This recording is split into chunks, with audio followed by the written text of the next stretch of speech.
Hello everyone, আমি সঙ্গীতা।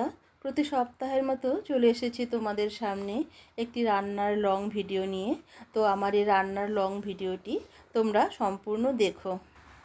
তো আমি আজকে তোমাদের যে রান্নাটি করে দেখানোর চেষ্টা করছি সেটা হচ্ছে কুমড়ো পাতায় পমফ্রেট মাছের সর্ষে পোস্ত দিয়ে ভাপা পাতুরি। এই রান্নার জন্য আমি কুমড়ো পাতাগুলোকে বাগান থেকে তুলে এনে খুব সুন্দরভাবে পরিষ্কার করে ধুয়ে রেডি করে নিলাম। তারপর একটি বাটিতে আমি পোস্ত বাটা আর সর্ষে বাটাটা নিলাম। নিয়ে আমি এই সর্ষে আর পোস্তটাকে খুব সুন্দরভাবে মেশালাম। এই মশলাটা আমি পাটায় করেছি।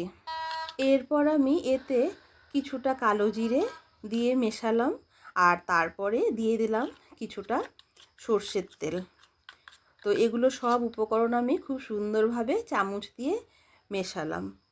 মিশিয়ে দেখো, এই কুমড়ো পাতার মধ্যে আমি প্রথমে কিছুটা সর্ষের তেল মেখে নিচ্ছি। হ্যাঁ, এই পাতার মধ্যে সর্ষের তেল মেখে নিচ্ছি যাতে আমার পরে মশলাটা পাতার মধ্যে একদম লেগে না যায়, খুব সহজেই পাতা থেকে উঠে আসে। বাজলো যে ঘুঙরু তালের সারা পাই, ঝংকারে তোমার তাই তো গে যায়। বাজলো যে ঘুঙরু তালের সারা পাই, ঝংকারে তোমার তাই তো গে যায়। এরপরে আমি একটি একটি করে পাতাতে ওই যে পোস্ত বাটাটা আছে, এই বাটাটার মধ্যে আমি নুন আর হলুদ দিয়েছিলাম, সেই ভিডিওটা করা হয়নি। যাই হোক, এরপরে আমি পাতাতে ওই বাটা মশলাটা একটু একটু করে দিয়ে পাতাটা ঠিক এভাবে মুড়িয়ে নিলাম। দেখো আমি ঠিক কিভাবে মোড়াচ্ছি। হ্যাঁ, সুতো দিয়ে বাঁধতে হবে না, এভাবে মুড়িয়ে উল্টে দিলেই তোমার থেকে যাবে, খুলে যাবে না। গা মা পা মা গা রে, সা রে মা, গা রে গা, রে সা রে, সা নি সা।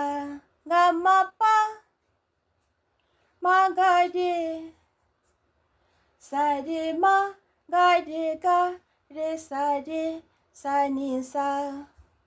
নেই আলো চাঁদে যেন রাত কাঁদে, এ আধার শেষ তবু হয় না,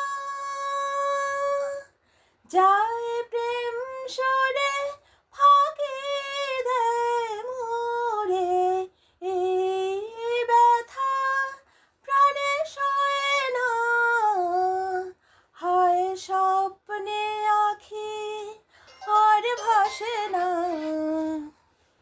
নেই আলো চাঁদে যেন রাত কাঁদে, এ আধার শেষ তবু হয় না,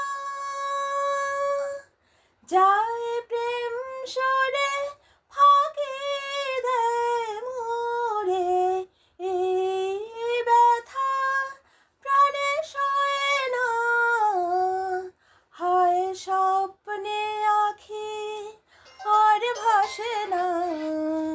দেখো, আমার কাজটি প্রায় শেষের দিকে।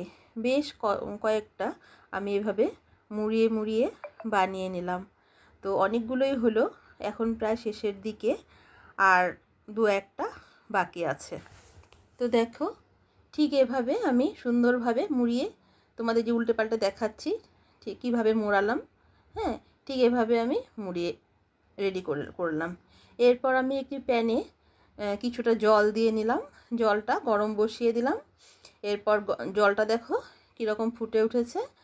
এবার আমি যে ওই প্যানের মধ্যে যে আমি পাতায় মোড়ানো মাছগুলো রেডি করেছি সেগুলো আমি পরপর দুটো প্যানে সেট করে দিলাম। নিচে জলটা ফুটছে আর ওপরে আমি ঢাকনা দিয়ে ভালো মতো ঢেকে দিলাম। এই দেখো, ভাপা আমার হয়ে গেছে। দেখো কীরকম দেখাচ্ছে, খুব সুন্দর হয়েছে, যেন একদম রেডি হয়ে গেছে আমার পমফ্রেট পাতুরি সর্ষে পোস্ত দিয়ে। গরম ভাতের সাথে যা লাগে, দারুণ লাগে, দুর্দান্ত।